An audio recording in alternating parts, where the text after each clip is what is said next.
I wanted to say it. He loves them. Yes, I love you guys. It was about 2 weeks ago. I get on the phone with my aunt and uncle. Yes. Yeah, I told y'all about this. Good story. Yeah. And oh man, it was beautiful. I don't know how much can I share here. Big ol' nation. Share whatever you want. All right.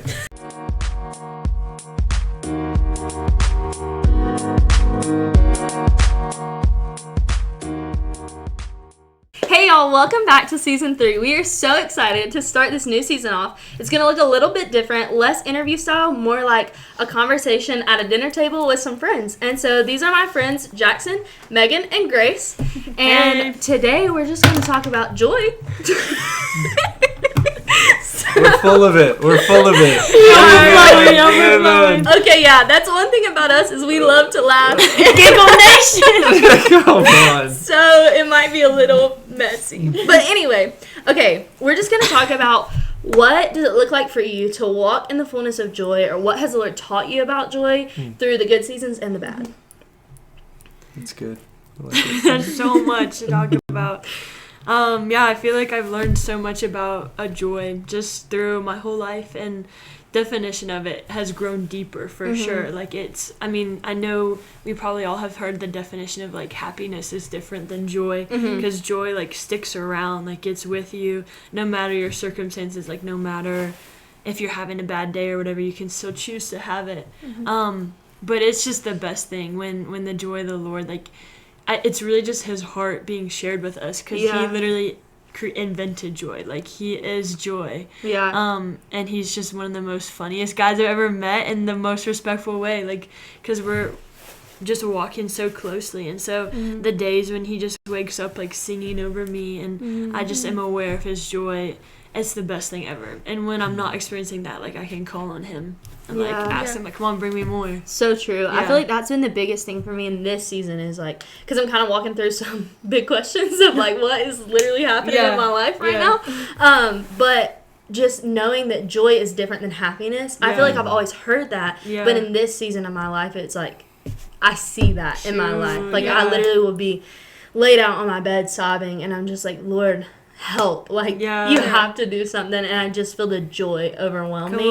Or the days, I've said this a lot recently, but I feel like I'm walking in the joy of the Lord throughout uncertainty so often. But sometimes I'll like feel it lift, and it hits me. Like, my roommate, oh my gosh, she's like, what is happening to you? And I'm like, I'm trying to do it on my own today. And I don't know, but when we walk in joy, there's just so much peace. I think so joy and peace go so hand in hand. I've learned a lot about just like daily bread mindset of like every single day, Lord, just coming to him with what I need, and instead of doing like a whole 5-year plan and like taking my life into my hands, like you were saying, in the future, just waking up every single day like, hey God, like what do you want to do today? Like, I just want to be your friend and walk hand in hand with you. And so I've prayed a lot of prayers of like, Lord, I really need energy, like, Lord, I really need joy right now, and he gives it. Like, it's really, really sweet to see. So true. What you got a verse? For me, it's been a hard year of just like always being busy, hard to find just the joy, or like being so caught in the motions that you lose emotion and just go numb. And so a verse he put on me, and I've just kind of like stuck with and spoke over myself, is Psalm 16:11, and it's, you make known to me the path of life, you fill me with joy in your presence, with eternal pleasures at your right hand. And I kind of like have to remind myself, like, I'm not feeling joy because I haven't been in his presence. And so it's that constant like need to be in his presence if I want to feel it, if I want to be good. That's so good. Want us to joy in his presence. That's so true. One of the girls on the podcast team, Emma, actually prophesied Psalm 16 over me like a week ago, specifically Psalm 16:11, and she said just that. She was like, the thing I want you to remember about this verse is like that joy is tied to his presence. And so when you're outside of his presence, or not like running back to that place, you're gonna miss it. Like, you're not gonna be sitting in a seat of joy and rest when you're not seeking him out. So good. What do you guys think it is about his presence that cultivates joy? literally his character. Like, he's so beautiful.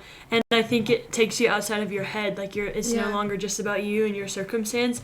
And you're just one-on-one with the king. And you're like, hands up. Like, nothing else matters. Like, a meeting with the king. Like, and one time someone told me this really cool story of, like, picture God as, like, the principal of a school, and he has, like, so many different meetings, and he's, like, in his office all day long, like, meeting with all these important people, and then he gets, like, a knock on the door, and it's, like, this little student, like, asking for a meeting, and usually he would, like, I got all these meetings, but it's his child, like, it's his daughter, and so he calls everyone, he's like, cancel all my meetings for the rest of the day, like, I had the most important meeting with me right now, and he's like, come in, and, like, sits her down, and, like, that is his most important meeting of the day, and so I just love that, like, his presence is always available, and I really used to, like, struggle with FOMO and, like, fear of missing out, because, shoot, like, our generation in general struggles with fear of missing the better option, because we have too many, like, too much information at our, so if I'm doing one thing but then Jackson's over there doing something else, I'm like, oh my gosh, wait, should I be doing what he's doing? And we're like in our head about it,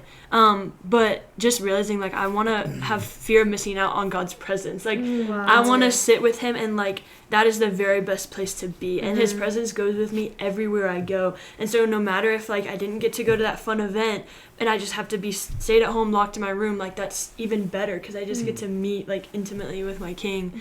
And so I just I have to tell myself a lot, like, when you shared that, it reminded me.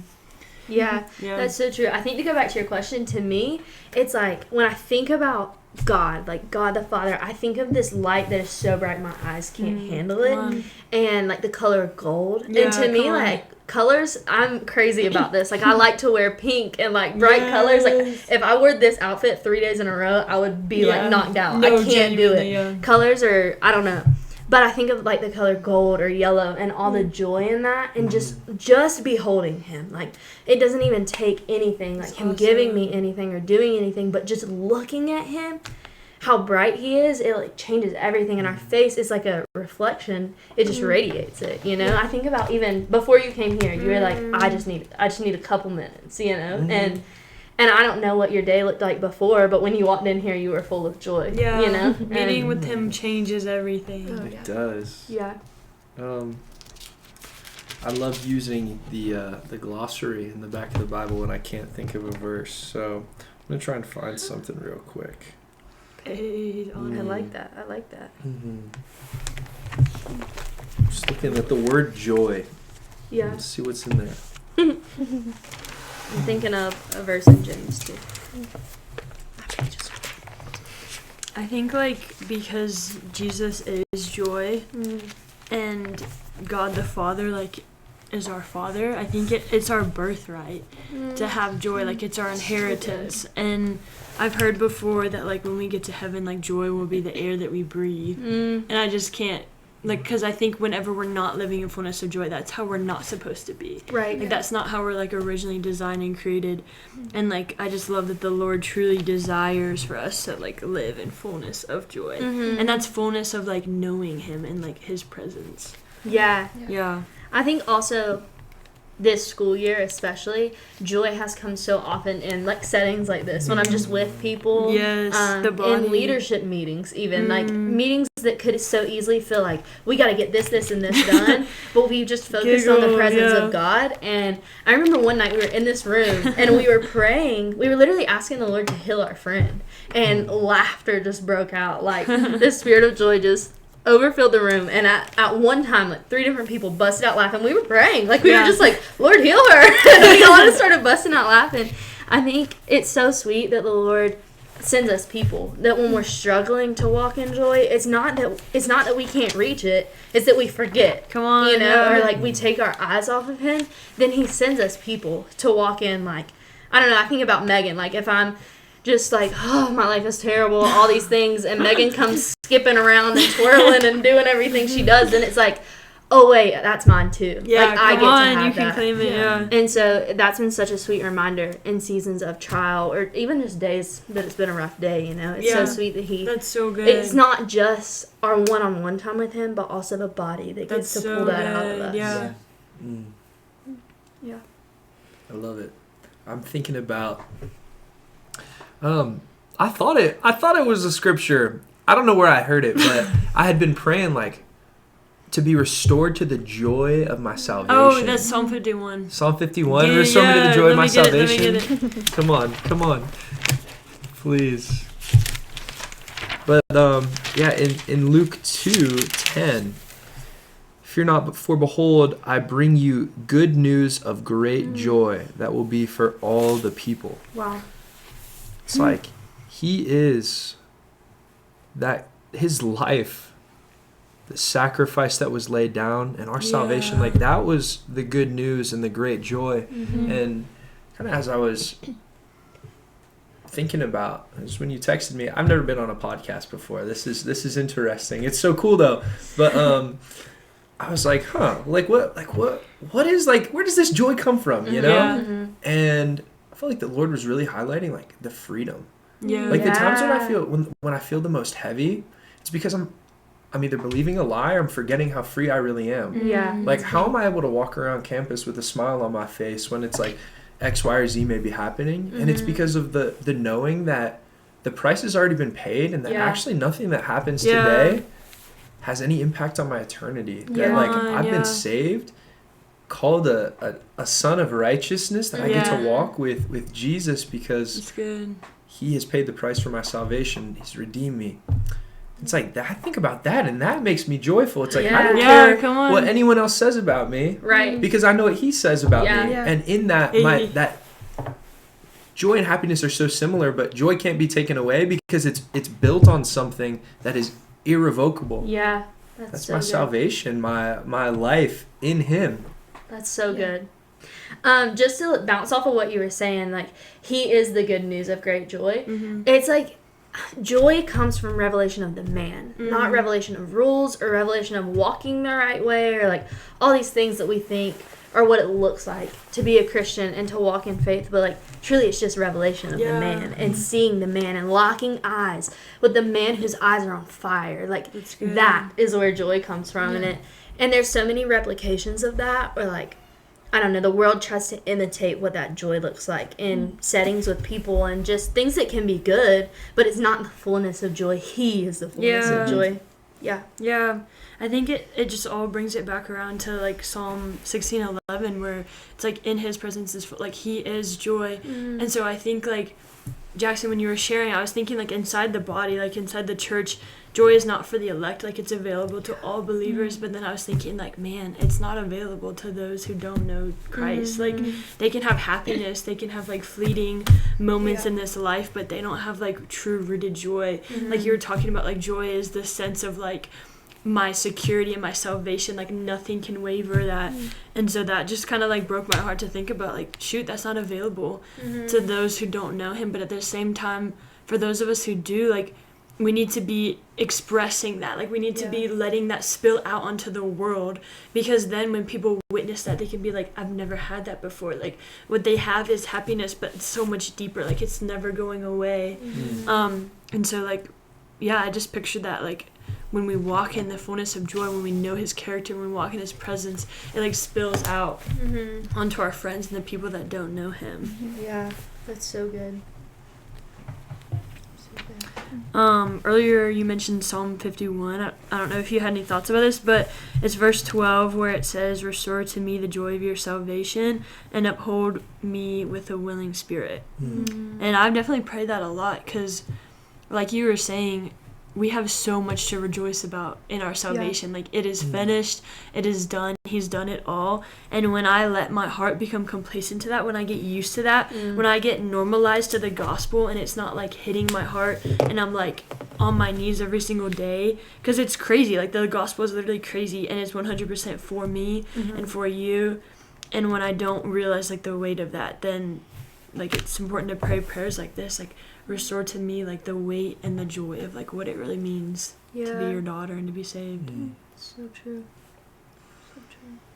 I'm thinking about the way the world tries to replicate joy or happiness. Come on, yeah. It's also nothing against adrenaline junkies here. Like I love doing crazy stuff, but truthfully, when you look at like the things that the world turns to for fun, it's very often like a grasping for freedom in a way. Yeah. Like turning to that's alcohol good. is like trying to be free of X, Y, or Z. Or it's like, oh, I'm expressing my right to be 21 and go do this thing. And they're like, there's the freedom from my thoughts that usually constrain me. Like people talk about like liquid courage, you know? In a way, they're like, the joy, I feel like it always comes back to a sense of freedom, and the world tries to pervert it, and happiness then comes in this form of like, oh, I'm gonna express my freedom by jumping off this cliff because I can do it and I'm not like untouchable. Right? Like skydiving, it's like I'm expressing my freedom.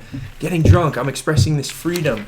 But like joy, what's different is it actually is like a part of our identity. It's a part of who we are because we have something that can never be taken away. It's like take away the bottle and it's like that courage is gone, that freedom dissipates, and then that person's access to that temporary happiness is taken away as well. But like we always have access to the joy of our salvation. And I think that is so cool. Yeah, that's really good. It never goes anywhere. Right, because it's for the Spirit, and the Spirit is within you, and so then just about to bring that up. Yeah, because before you went on to Psalm 51, it reminded me like I worked at a fast food place and like worked with a lot of non-believers, and as frustrated as I could be, I could step off the floor and go to the back and be trying to calm myself down, and they're like, but you're so patient and you still have a smile on your face, and I think like, what? Like, this is not what I'm feeling, and they just see the joy of the Lord on me. That's awesome. Because like that's just what I'm overflowing despite me feeling other things. Yeah. So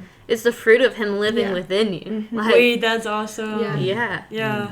It's like following you everywhere you go. Like I think about if you shake a tree, like even when the storm comes and the wind's blowing like crazy and all these crazy things, if you shake a tree, the fruit still falls. You know? Yeah. And so it's not going anywhere when you're frustrated. It's a good word, Caroline. That's awesome. That was a Chloe analogy, wasn't it? Shout out Chloe, we love you. I just think like too many times like my brokenness can like damper the joy within me, and I'm like, man, I'm not representing Him well today, or like the joy is not showing on my face. Like that was what you were thinking, but like He dwells in me, and so nevertheless like He uses me as a weak vessel, but like power still through me. And I think also think about those people. I don't know if you guys have ever had friends like this that are like the happy friend, like they always walk around with a smile on their face. They like they carry that for their room. In their car on the way home, they're like, and like because they have to carry that burden, because if they walk in and they're not happy, it's like they've let everyone in the room down. But with joy and like knowing our identity in Christ, like you talked about, that's not the case. That's like so I can walk in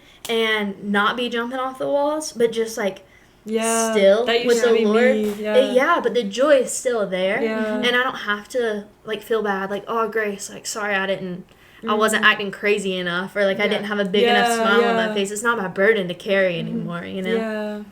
I definitely used to feel like obligated to be that like happy friend and that happy person, and then God sent me a bunch of trials and struggles, and I was like, man, like this is weighty stuff, and I can no longer like carry the weight of any of this on me because it's not intended for me.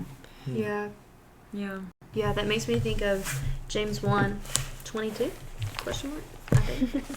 It talks about like joy in suffering. Hold on. Let me find it.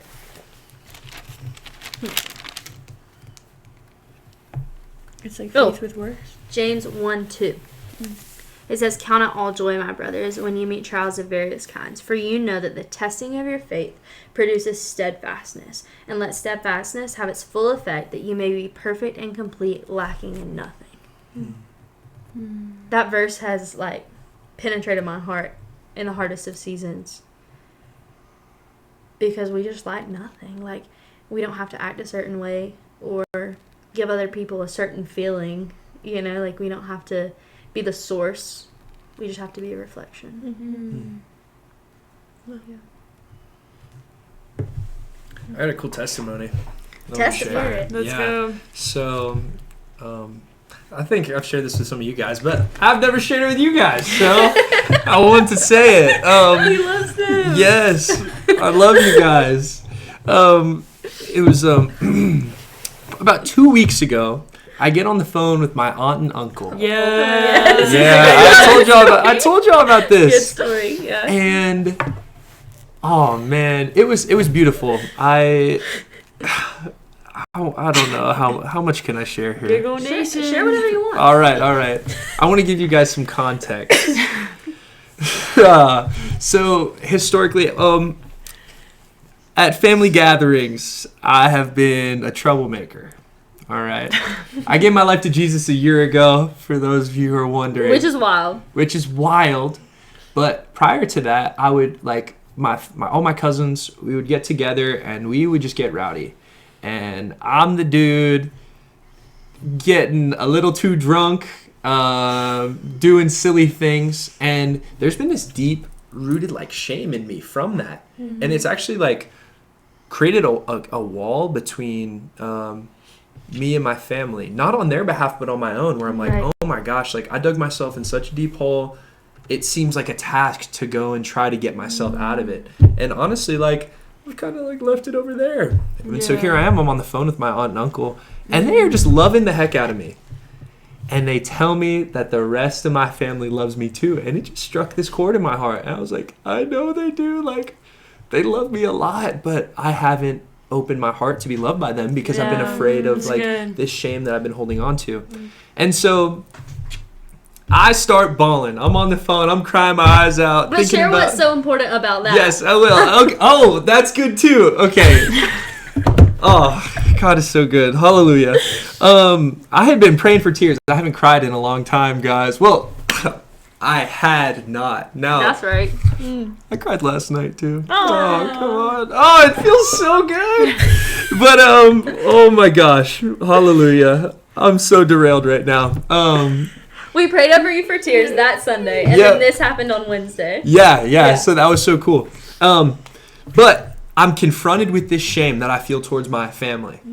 And I'm bawling. And I'm like, God, I feel so bad because that's all, I feel like that's all they know me as. And my aunt is just like, Jackson,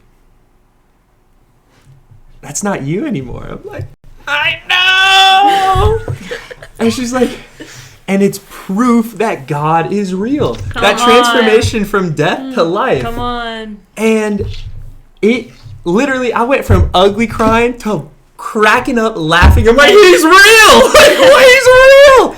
And just like this holy laughter, giggling my butt off because I'm reflecting on what I had come from and what I've been brought into, and the fact that, like, we actually have a God who loves us so much. Yeah, that's so good. I'm like, He is real. It is real. Yes. And you see it because I was so messed up and doing such weird things. Weird. Oh. Ay. But it was so funny to me. She's like, it's not you anymore. And it brought me so much joy. But I thought it was such a cool example of how he turns sorrow to laughter, mourning into joy. Yeah, that was just like your salvation. Like death to life and tears to laughter. That's so cool. Yeah. Something Jackson said earlier made me think about how joy is tied to our identity. Like, it's tied to the man of Jesus and the Holy Spirit, and the fact that, like, when we invite him into our lives, like, then we begin to bear his fruit. But it's also tied to our identity, because when we're looking for identity in other things, it does not ever lead us to joy, you know? And you were talking about, like, all the fake replications that the world provides of, like, drunkenness and things like that. But sorry. I cannot say this anymore. I don't even know what I'm saying. I'm just making it up. It's okay. I just already was lost. I was just She was like wigging it out. I don't even know what I was saying even before that. I was just trying to talk long enough that I got back to the point. Okay. Just forget. Somebody else talk. I can't even talk anymore. I'm a listener. What if we just explore some scriptures about joy? Nehemiah 8:10 says, the joy of the Lord is... It's not funny, it's the Bible. Like, this might be a good way to talk about joy, right? Okay, yeah. Yeah. No, I mean, are we in agreement? Like, you know, I don't want to just, like... No, this is actually good. This is good, yeah, okay. Lock in. Nehemiah 8:10. All right, what if we all bounce around and we can read different ones? We got Nehemiah 8:10. Someone want to go there? You got it, Grace? Yeah. We got Psalm 4:7. I got it. Psalm 35. I was just there. Psalm 30. Verse 5. Verse Got it. 5. And then I'll go to Psalm 92:4.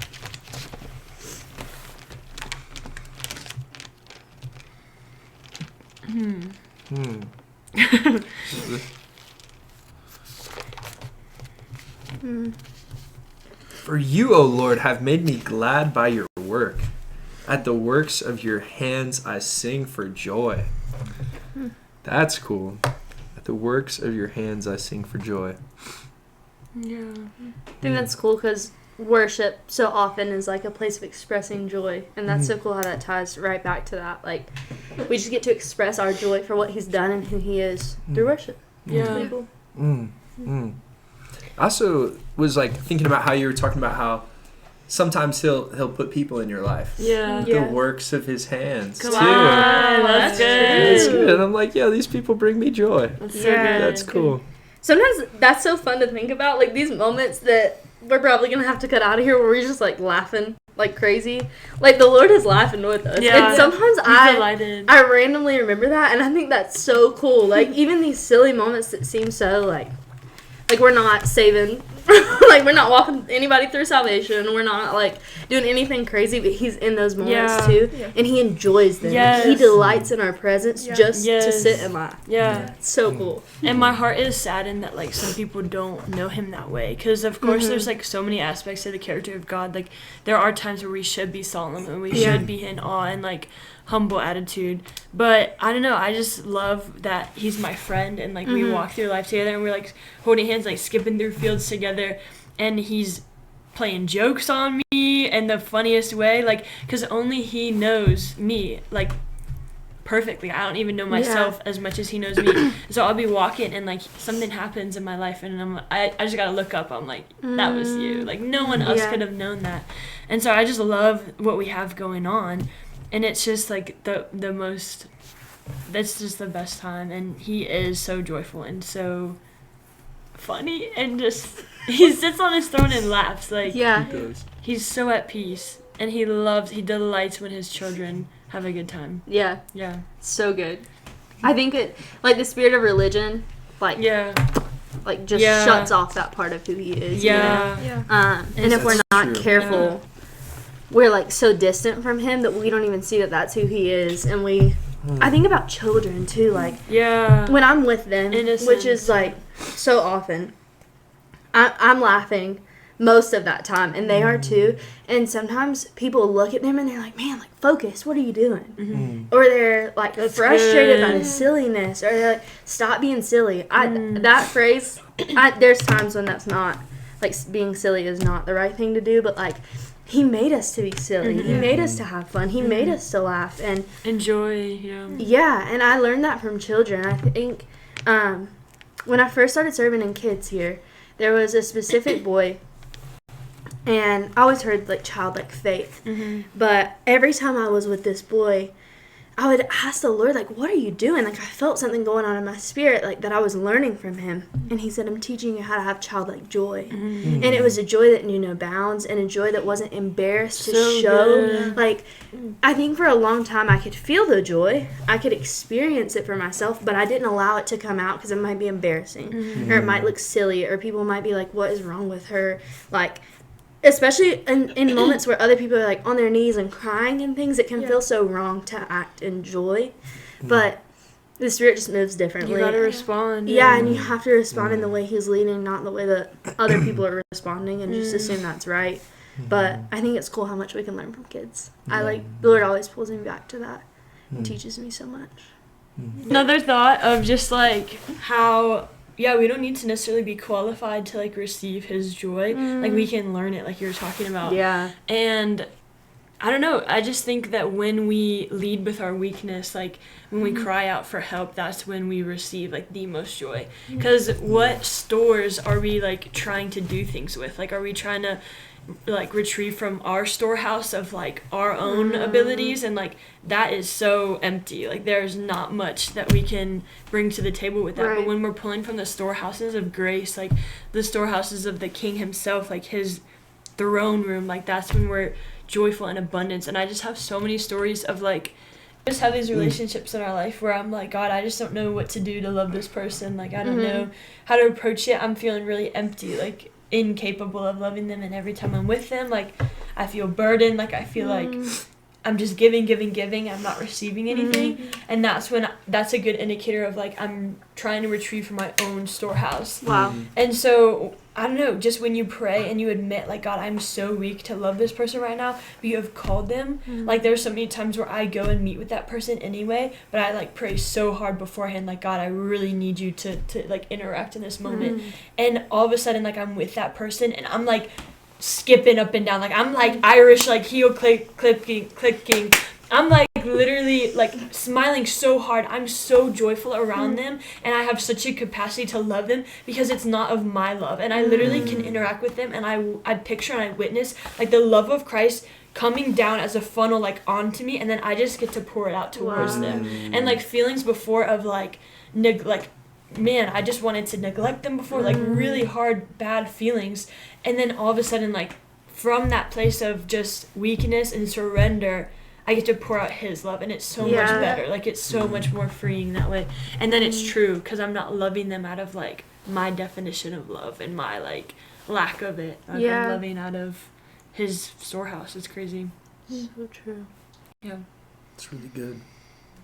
That just reminded me of one of my friendships who, like, this is a friend I met in middle school through other friends, and then we got closer. We had a lot in common, and last year we were just in different stages of life, and I started to get more distant with her, but I was like, Lord, I love this person. Like, why do I feel so distant from her? And I, like, he just reminded me that, like, in that season, I wasn't, like, had joy, but I wasn't glorifying him through it, or wasn't him giving him the credit for it. And I just felt like I was just pouring out, and getting nothing in return. Well, this year, because I bring him up in conversation, she's not a believer, but she knows I'm a strong one, and I credit him more for my daily wins, or just, like, anything like that. And the friendship is so much sweeter because, like, I'm glorifying him more. Yeah. Even if it doesn't, like, do anything in her soul right now, like, that's amazing. He's there now. Yeah. At least. And she's a witness to it. And joy can look that simple. Like, like that is joy. Like, the moments of just reflecting that one little thing back to him. Like, oh, I had this project. I thought it was going to take me 4 hours, but I only had 2, and the Lord just expanded my time, and I got it done. Like, that brings us to a place of joy. Like, we feel like it has to be so, like, extravagant, I guess. We feel like it has to look like happiness looks. But it can really just look so simple of pointing it back to Jesus, and then when the attention's on him, there's joy. Because it cannot be, because there's fullness of joy in his presence. And so I don't know. I think even though we know joy is different than happiness, we feel like it has to look like happiness. That's really good. Thinking about, like, the link between authenticity and joy. Because when we are not acting in our authentic identity, we're suppressing, or, for example, if you're in a conversation with her and you feel like you can't talk about Jesus, who's the most important part of your life, like, it's like a struggle, it's toil to try and suppress that. And in a way, it's like it becomes like a people-pleasing kind of thing. So I think the simple fact of being able to speak about the man you love is so empowering. And, like, that joy can come out in that, like, entirely. That's awesome. And I was so caught up in fear of rejection, and she's like, no, like, that's good for you. Even if she doesn't understand it or, like, believe it, she knows what it's done in my life. She can't deny it. It's right there in front of her. Exactly. And so it's just, that's awesome. And if our identity is in him, if we were all created in God's image, all of us created in God's image, let's go. when we are out of line of that, we're not acting in authenticity and true identity, the world doesn't have access to that joy. It's shut off because it's not standing in the truth of who it is.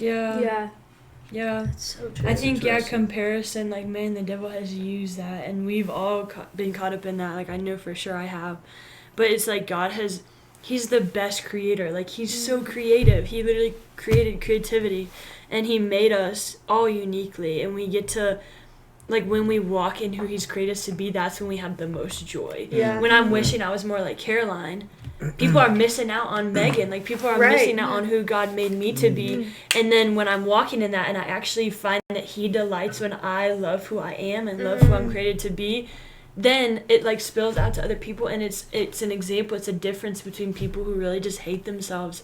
And it's such a difference between the whole, like, self-care, like, I just need to love myself mentality. Like, it's not an idolatry of yourself, but rather it's like admiration for your creator, and like giving him credit for, like, actually you did a good job on me, like, actually I love the way that you made me, because I'm different from everyone else, and I can reach a certain group of people with your love, and it's just like, it's awesome to like love who God has created you to be. Yeah, because I think so often we say we serve a perfect God, but then we hate what he's created. Yeah. And like, that's an idol. Come on. You know, like, it's a false identity of God, therefore it's an idol.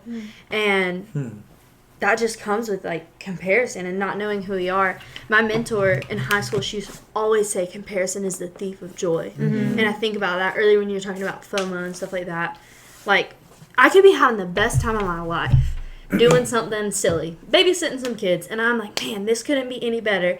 And then I pull up my phone and see that all my other friends are hanging out and didn't invite me. And then all of a sudden, the joy that I felt in this moment is stripped. And I'm like, man, if I could have just been there, like, why didn't they invite me? And all of a sudden, I'm shifted, you know, whereas I was just sitting in joy.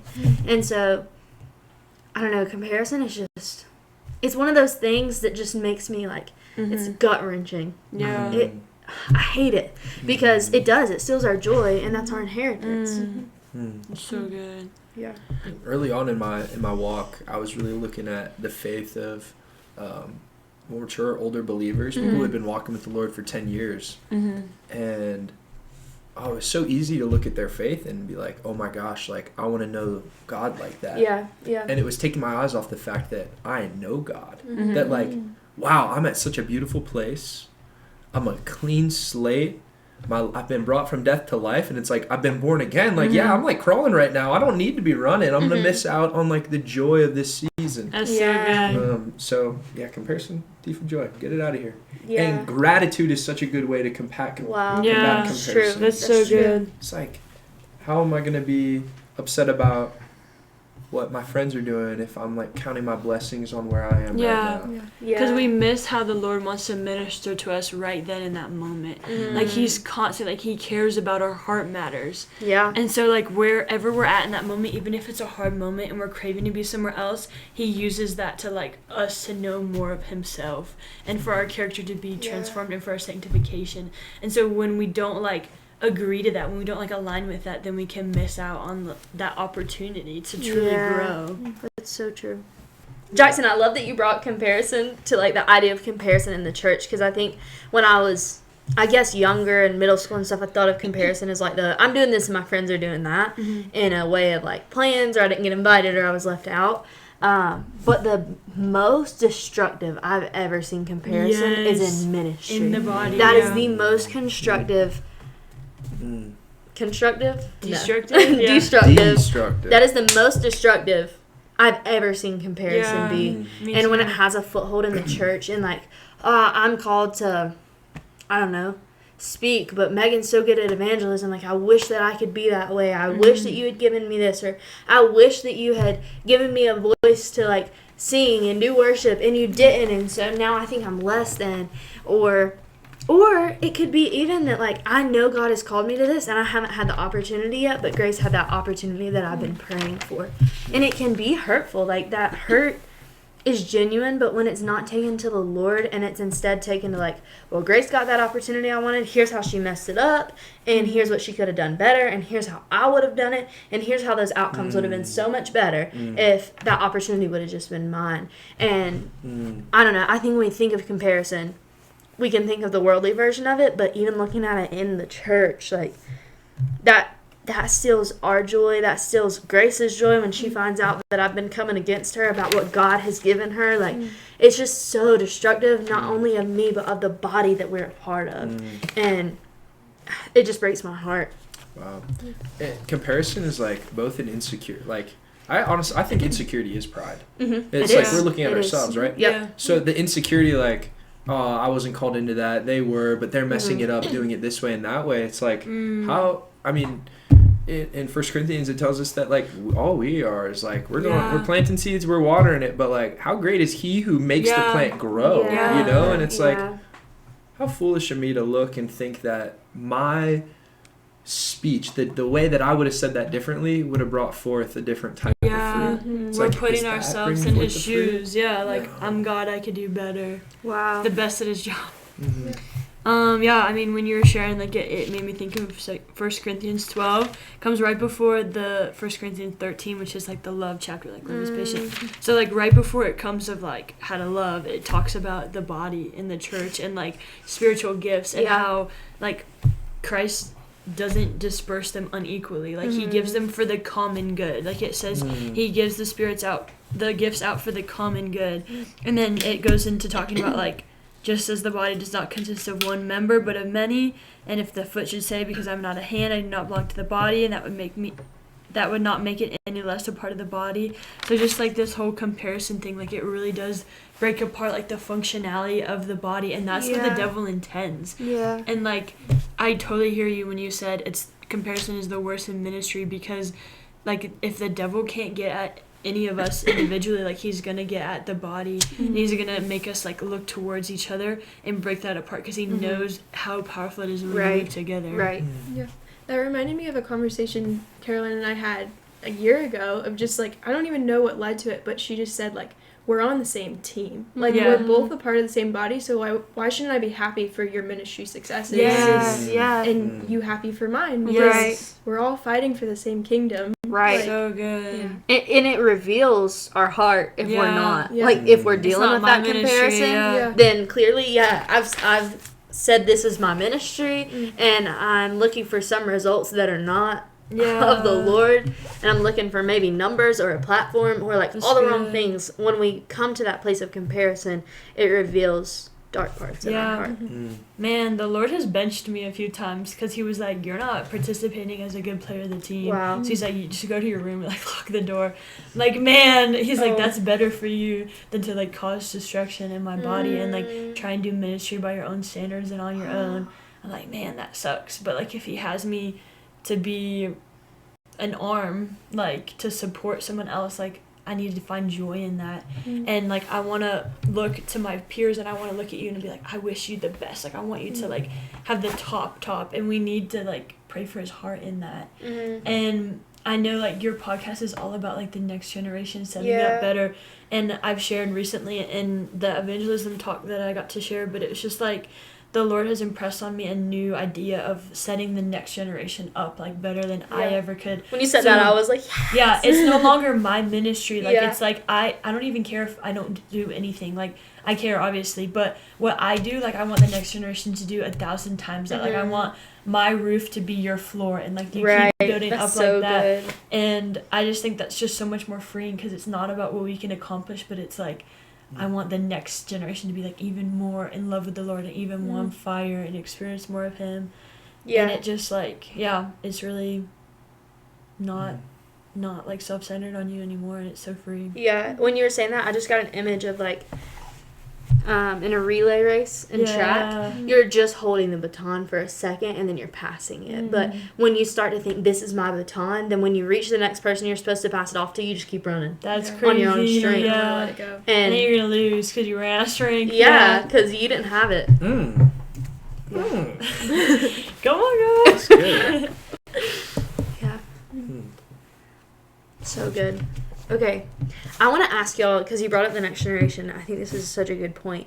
If you were talking to, like, a middle school or high schooler who's struggling and they're just, like loss of hope, loss of joy, what advice would you give to them? I'd say, like, get alone with the Lord, and, like, if you are feeling that comparison tendency, don't hang out with those people. Like, do the hard thing of saying no and just get before the Lord and, like, ask him what his heart is for you. Like, ask him how much he loves you to prove his love to you, and he 100% will, because you need to have that identity, and we get to have that, like, firm identity. And so when we go and hang out with people and we're not treated right, or we wish we had this or that, like, we can bring it back to, like, I have everything that I need, like, I have enough, because I'm in Christ, and this is how much he loves me. Like, he's showed me how much he loves me. And yeah, like, I definitely used to live in that of, like, striving for comparison from others and just my image and what people thought about me. And the Lord just got me alone with him and was like, no, like, they don't tell you who you are, like, I tell you who you are. That's so good. Yeah. So good. And one of my favorite pieces of encouragement is telling people that they're exactly where they're supposed to be. Like, the Lord, it doesn't matter where you are, the Lord is going to work it for his glory. Yeah. I mean, even going back to what I was sharing earlier, wanting my faith to look like someone else's is believing a lie that I need to be somewhere other than exactly where I'm at. That's good. It's like, I really believe the very things that we struggle the most with are, obviously, he's going to work them out. And they're actually going to turn into, like, our strengths. Yeah. I think reminding people of that is just one of the most powerful things. I really struggle to receive advice from other people. So the Lord's working that in me. He is. But especially as a little kid, like a little bro was running around like, don't tell me nothing. Yeah. I already know everything. And I was like, you told me not to touch the stove because it's hot. I was going to touch the stove. And it's like, well, then what do you say to a kid like that? It's like, I believe you're right where you are. And, like, you're going to learn your lesson in due time. And it's actually going to be turned into one of your greatest strengths. That's good. And so that encouragement I think is super cool. But I also, after getting to hang out with the kids, like, kids actually love responsibility. I feel like so much of my childhood was bridled with, like, this insecurity that I couldn't make a difference, that I wasn't old enough to do this or that, or to actually make an impact. Kids are leaders, yeah. And they really want to have their hands in change and impact.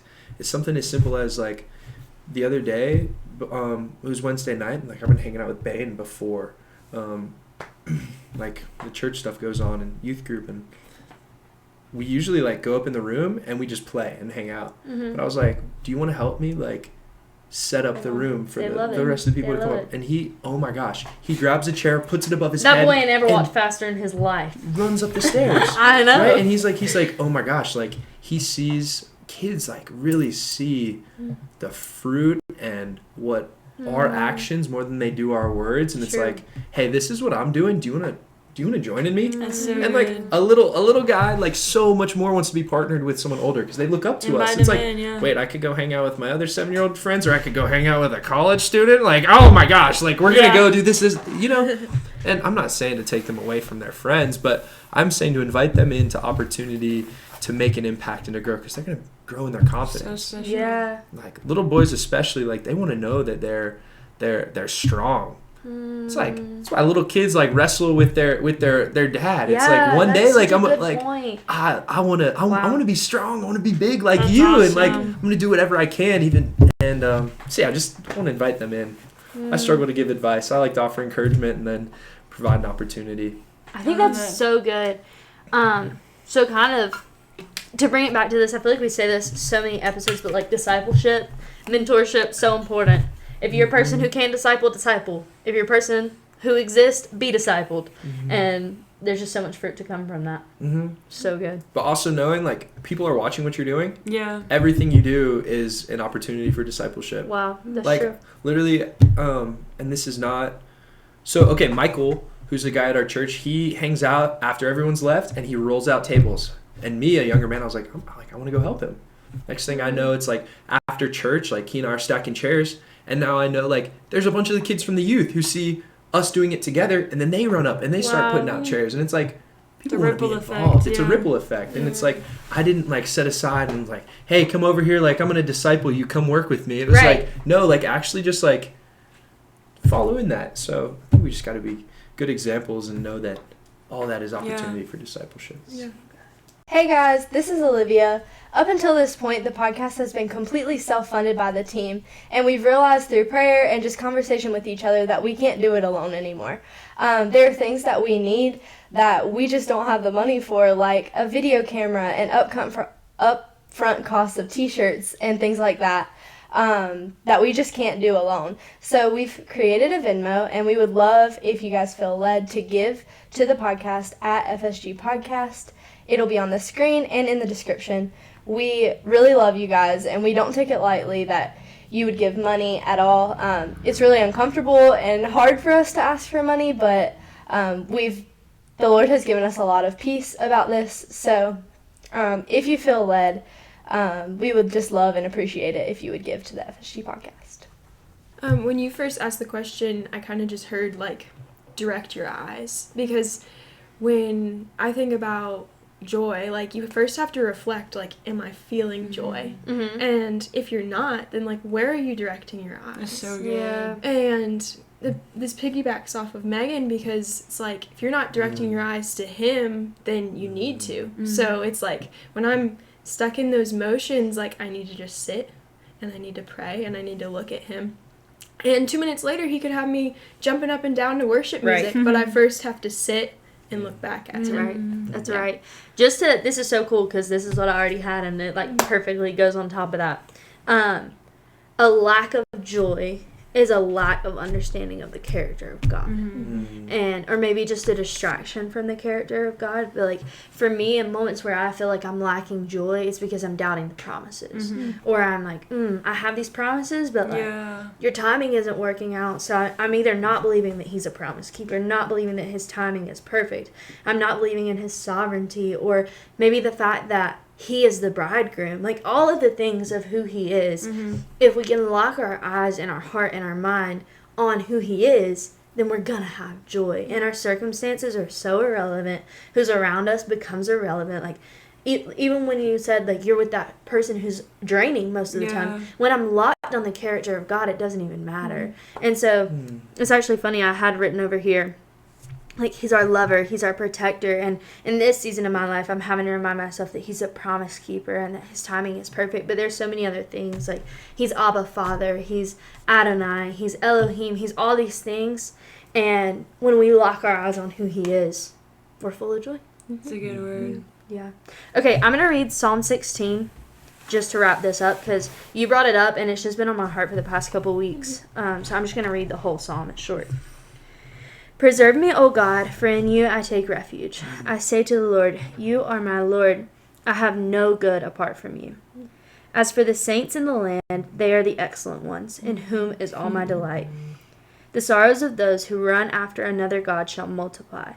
Their drink offering of blood I will not pour out, or take their name on my lips. The Lord is my chosen portion and my cup. You hold my lot. The lines have fallen for me in pleasant places.